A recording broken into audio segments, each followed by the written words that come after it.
Hey there folks, Hobo Joe Junk Pan here. Today's lesson we're going to be learning how to make hobo beans. My wife told me I should dress up like a hobo, and then once I did get dressed up she said it doesn't look much different than how you normally dress. Let's make Alright, so in today's hobo kitchen we are going to be making hobo beans. The main reason I'm not doing this outside is because when I went to shovel out my fire pit, it was filled with water and ice and snow, and it's going to need some time to dry out. The other reason that I'm not making these on the hobo stoves that I need to make is I still don't have enough cans. So from the cans that I use today, I'm going to use those to make the convection stove.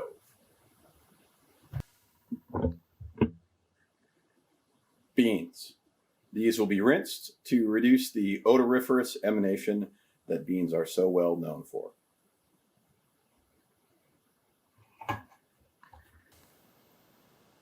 One onion. This will be chopped up and diced and then sauteed. One slice of bacon. So this had been previously frozen, so I had to cut a hunk off of it.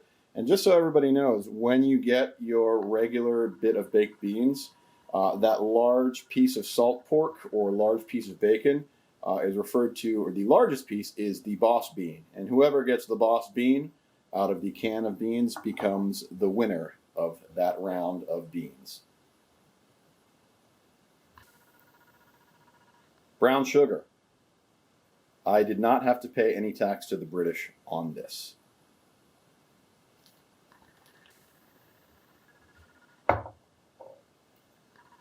Molasses. We are going to be doubling down on the sweets between brown sugar and molasses to try to create essentially our own kind of barbecue-y sauce. Ground mustard adds a little bit of flavor.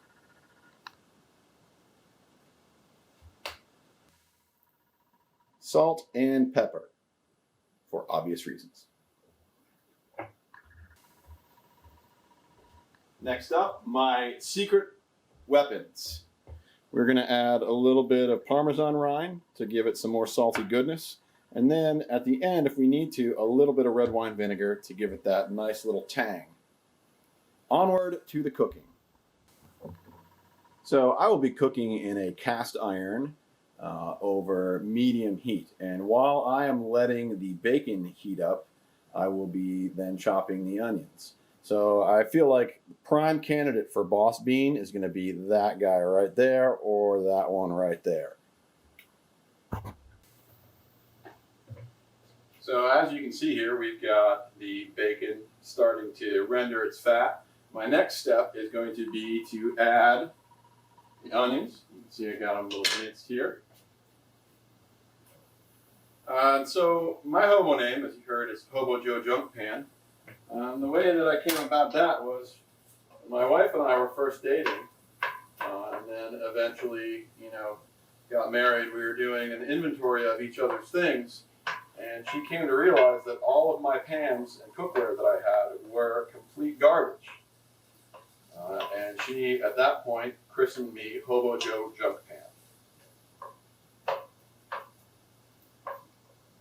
So we're going to let this simmer or something like brown for a little bit here while we move on to the next portion. All right, so now that that's kind of heated and softened a little bit, what we're going to do is, one thing that I forgot to talk about was we're going to add some water. I got 2 cups of water here with a little bit of bouillon in it to give it some seasoning. We're going to add that to the pan while we prepare our mixture of molasses and brown sugar.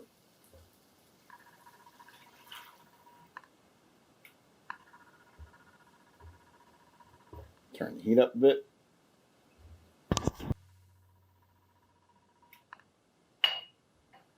So we're going to add in a 1/4 cup of brown sugar. See how that's dissolving there. Give her a little stir.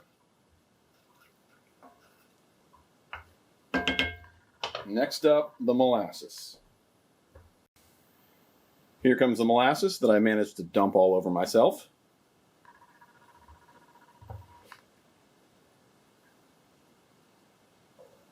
Give that a little mix in here. And turn the heat back down.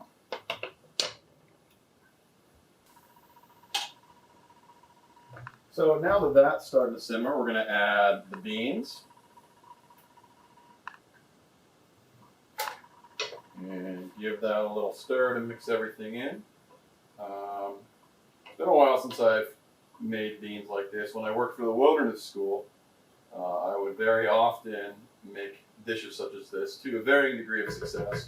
And that's also, interesting enough, where I met my wife, whose hobo name is Old Snorin' Sally Cast Iron, which the origins of that name shall remain forever lost to time. Isn't that right, Old Snorin' Sally? I opened the window just so you could hear that part. Snorin' Sally doesn't like to talk on camera, but she basically told me that these beans better be good because that's what I'm eating for dinner tonight. So we're going to add some garlic here. Powdered garlic because I'm lazy. And then some of that mustard powder.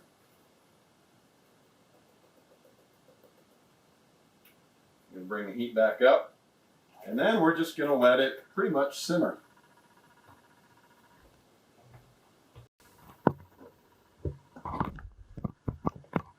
Roll that beautiful bean footage. It's starting to cook down, and I tried it, and it actually tastes pretty good. Hold on a second there, Snorin' Sally. What did I just hear you say?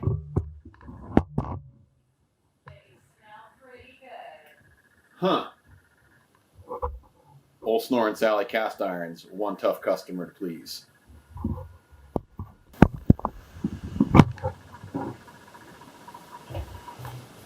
Old Snorin' Sally's on the phone, so I gotta be quiet. But we need to add the cheese, rind, as well as the vinegar, because it's a little too sweet. Cheese rind. Vinegar.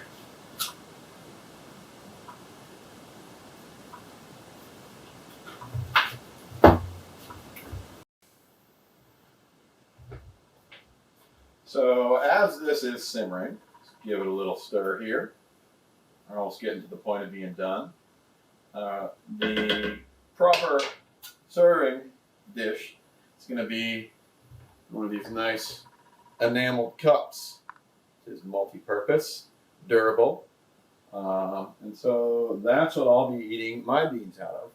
Old Snorin' Sally has yet to commit to how she's going to eat her beans, but I'm actually pleasantly surprised at how this has turned out. So, speaking of hobos and the Great Depression, a quick aside, this is actually a picture of my grandmother, who we are going to refer to from here out as Mama Mean Bean, because she made some pretty mean baked beans when she was a child in the garden that her family used to essentially survive during the Great Depression. As I'd mentioned earlier, her dad, so my great-grandfather, worked for the railroad, and so was actually more fortunate than most. He was put up in a company house, despite the fact that that house didn't have a stove or any way to keep warm. It was still more than a lot of people had in that era. Here's another shot of my grandmother riding on one of their neighbors' horses that was actually used, for transportation as well as for helping to plow the field. So eventually, my grandmother married my grandfather, and they both were involved in World War II.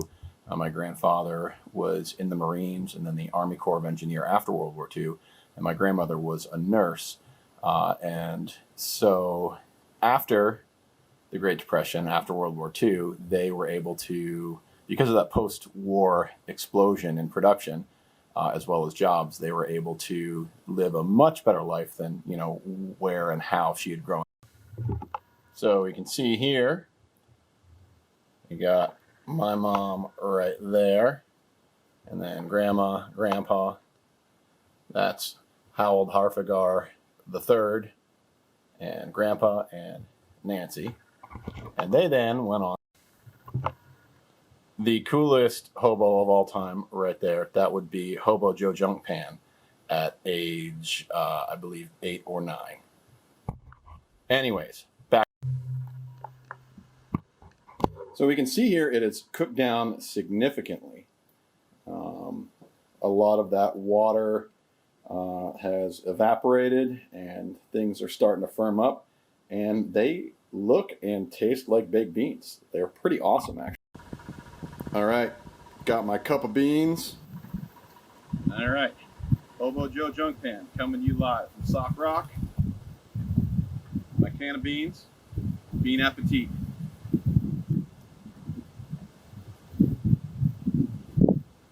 They're really good.